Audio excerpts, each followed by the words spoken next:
What's the latest that we're seeing there right now?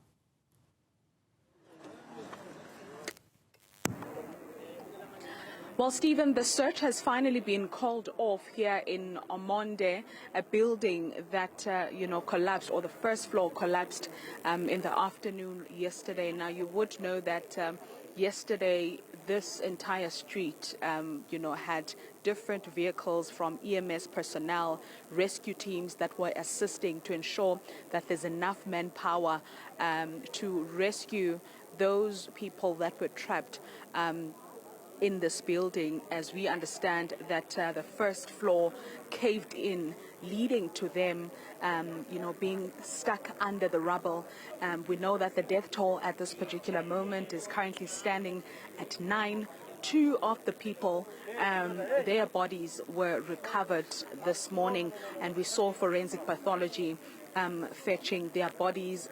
We were also informed by officials that their families have been made aware of what has happened here, and of course now the scene will now be handled by the South African Police Service so that they are able to conduct their investigations, and that is where we will then know about charges, criminal charges that will be laid against people that need to be held accountable for the tragedy that has claimed lives of workers who reported on duty as workers, and their lives were tragically cut short at a place of work.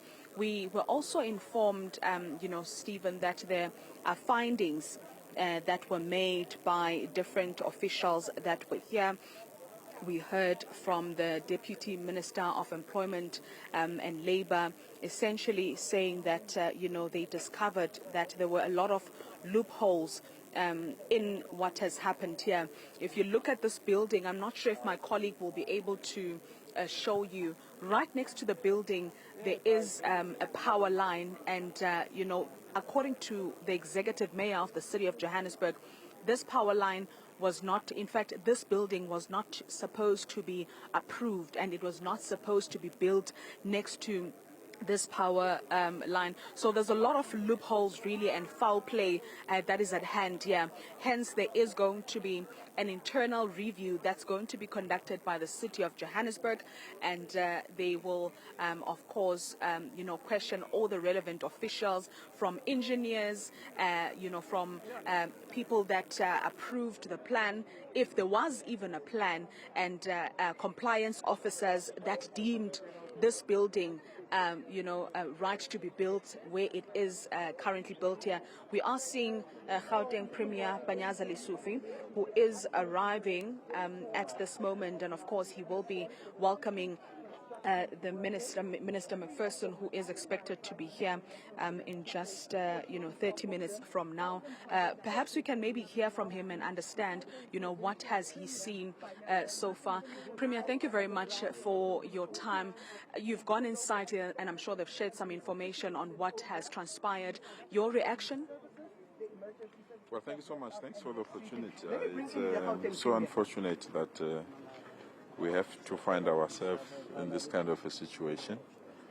I want to firstly extend my sincerest condolences to the families of the deceased. It's a difficult and painful moment.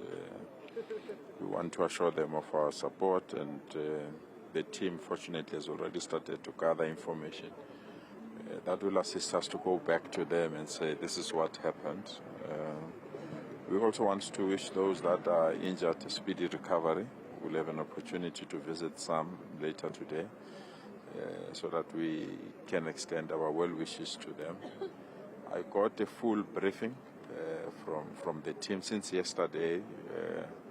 The provincial commissioner updated me literally every hour, and I just got a briefing from EMS and the team that have been doing this work. I'm just here to welcome the minister, who's an overall in charge of this kind of responsibilities, so that both the national government, provincial government, and local government, we can synchronize our investigations, gather the necessary evidence, and determine what is the best way to handle this kind of a situation. we are grateful to the work that has been done by EMS since yesterday.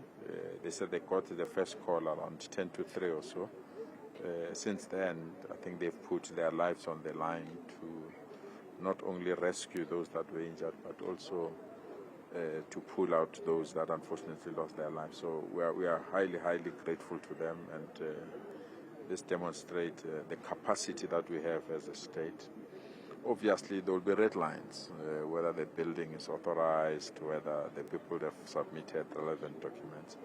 I'm reluctant to enter that space until those that are well positioned can. But preliminary information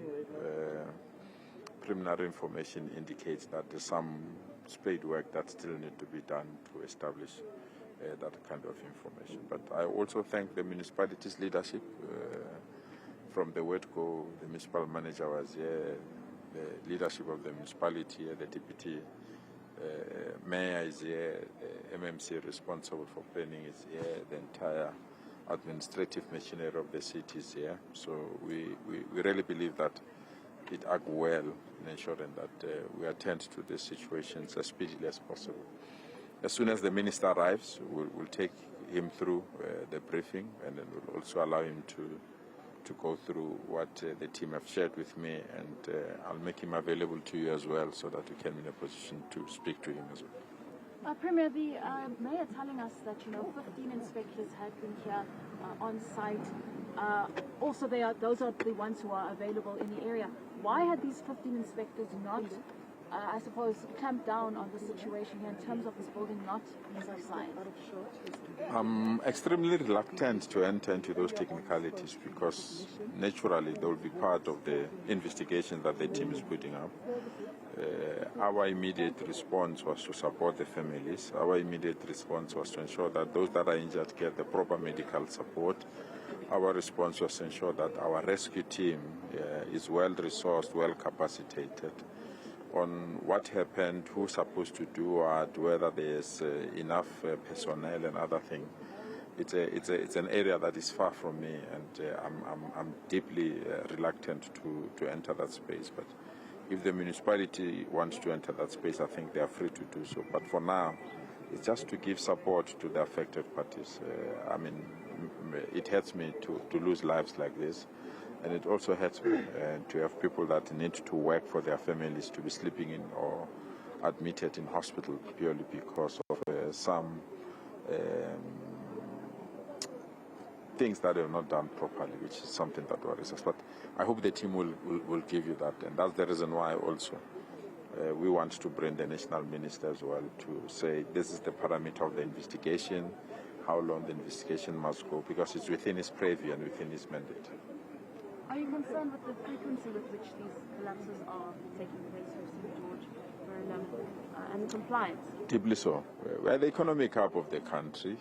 I always argue that there are some basic things that must not happen, especially where we are, the technology that is available nowadays and the systems that are available. So it worries me, but it hurts me mostly because these are mistakes that we should not tolerate, especially when, as I said, where the economic hub, there's so many buildings that are going up, so we can't still make this kind of mistakes. But I don't know the reasons why it collapsed, so I don't want to jump the gun as well. So let's wait for those that have the capacity, the know-how to deal with this kind of things to give us a briefing, and then we can take it from there.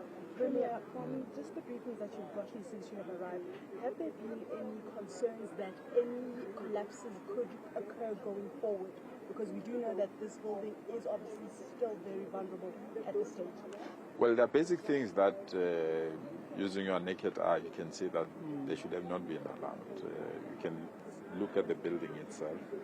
You can see that the ESCOM infrastructure is next to the two buildings. Naturally, that kind of an arrangement. But also, this building is in a public road, so we should be in a position to pick up this kind of things quickly and manage them. That's what I'm saying. As the economic hub of the country, and as the, majority of buildings are happening in Gauteng, Madanina, mistakes that we should not tolerate or mistakes that should not occur. So let's leave it to those that have the know-how to guide us and guide us better in how in future we should deal with these matters. Earlier the mayor had said that they had not located the families. So which families have been now located, and what support exactly did they get from your office? Well, I'm waiting for the senior policeman that is in charge. I got the briefing from the police. I was waiting from the briefing from the law enforcement side. Unfortunately, the responsible person, and you can understand, they've been here since last night. So as soon as they give me that briefing, our team, and I'm told that they've already utilized our social workers to interact with the family. So as soon as we finalize that, we'll be the families, where they stay, and what kind of support they will request from us. Yeah. Aren't you tired of offering condolences? Because clearly you've been offering too many condolences by things that should have been prevented. Judging by this structure, one can see that it was not supposed to be here. From using this opinion, this one opinion, and the city of Johannesburg conceding that there is lawlessness within itself.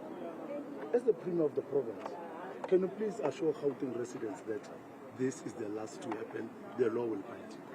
It will be extremely difficult to do that because life is about mistakes. And I don't want to undervalue the importance that you attach to the need to eliminate this kind of incidents. But if you check where we come from originally, as the building sector itself, you can see we've moved. If you check the mining sector as well, we've moved. If you check the general approval systems, we've moved. And that is why I always argue that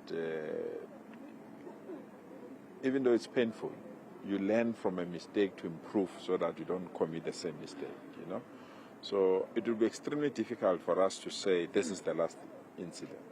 It will be extremely difficult from our side to say we'll never see this kind of thing. What we can commit is to minimize them. What we can commit is to say our systems will be strengthened to ensure that we don't have this kind of mistake. But this kind of mistakes are completely unacceptable.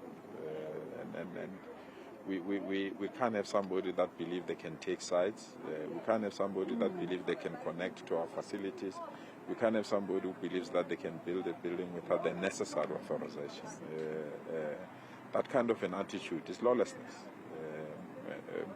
And the team, when they briefed me, they indicated if the forms or the application or the requirements were met, the basics that led to this could have been avoided. But if somebody doesn't come to you and somebody starts, what will you do?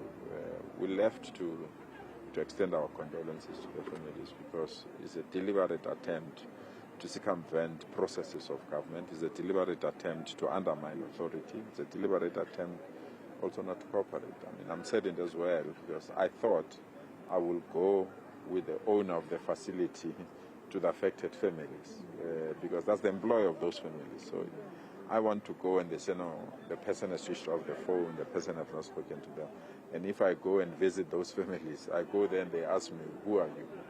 So those are the things that we need to attend and to work around.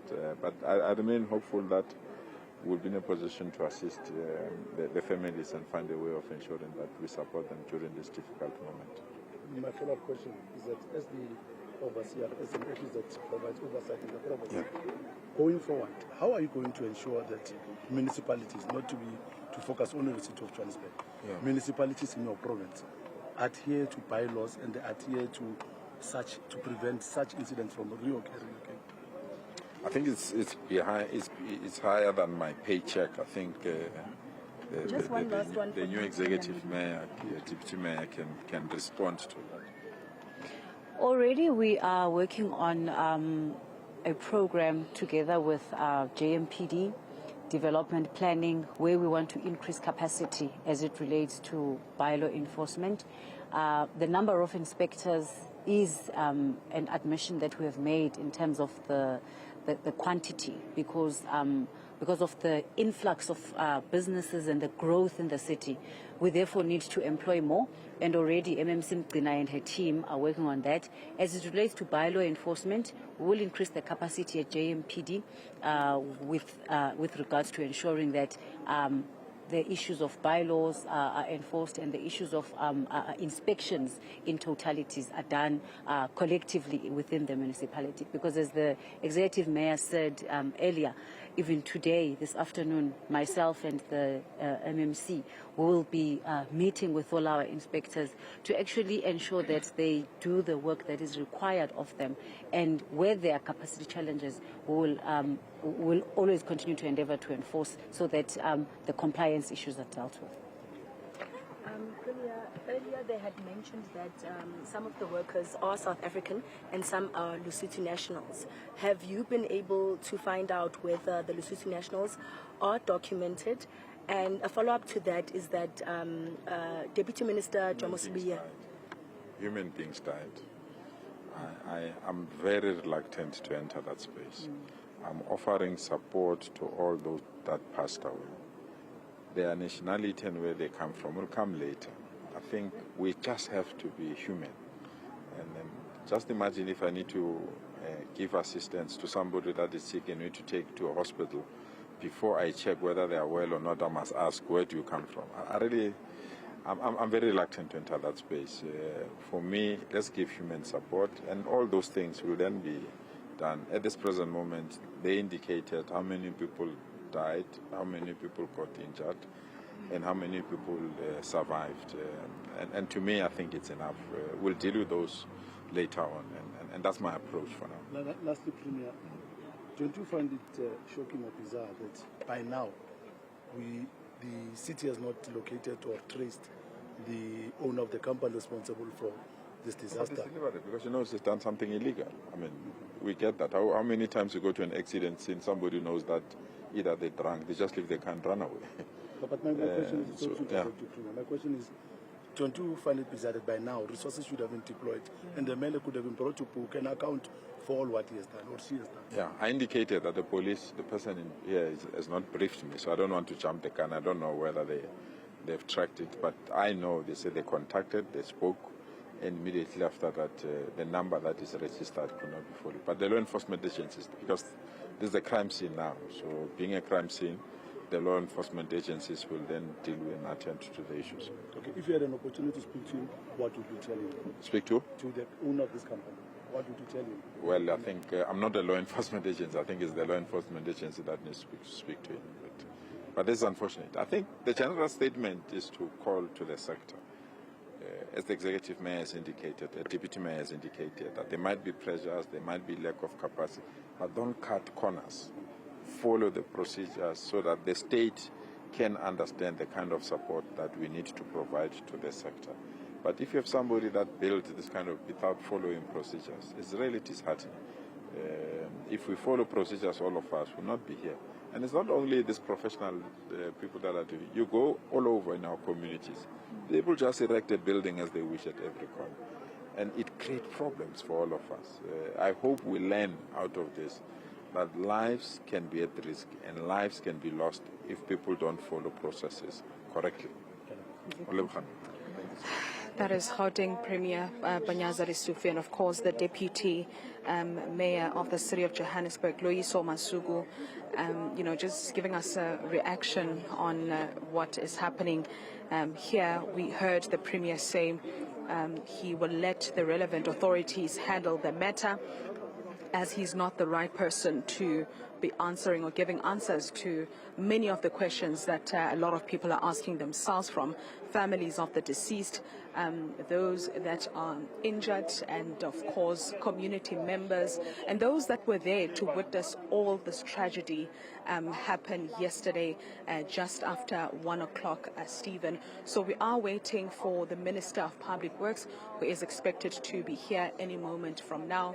There's a lot of questions, that will be asked to him as well. He will conduct his own inspections with his team, same as the Deputy Minister of Employment and Labour, Jomo, who actually, conducted an oversight and came out with his preliminary findings saying that, this building was not supposed to be there. But what came as a highlight, Stephen, today is that we heard from an EMS official telling us that this building would have collapsed, even days before this tragedy that we are here for today. There's a lot that was not supposed to be done.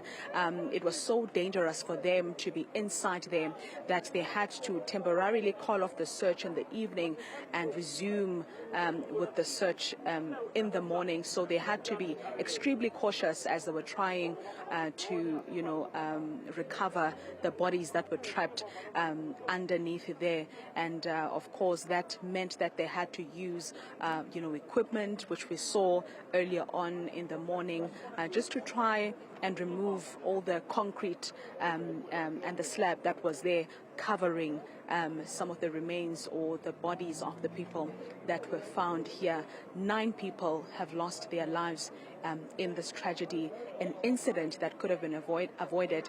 And this is what many of the officials that have come forth have been saying. Now, this will then take them back to the drawing board to have those necessary conversations that need to be had after this, when investigations are taking place and internal processes are being done within the city of Johannesburg as well, to try and find officials that need to account for what has transpired here, to ensure that an incident of this kind is not repeated, Stephen, in the Gauteng province or in the city of Johannesburg.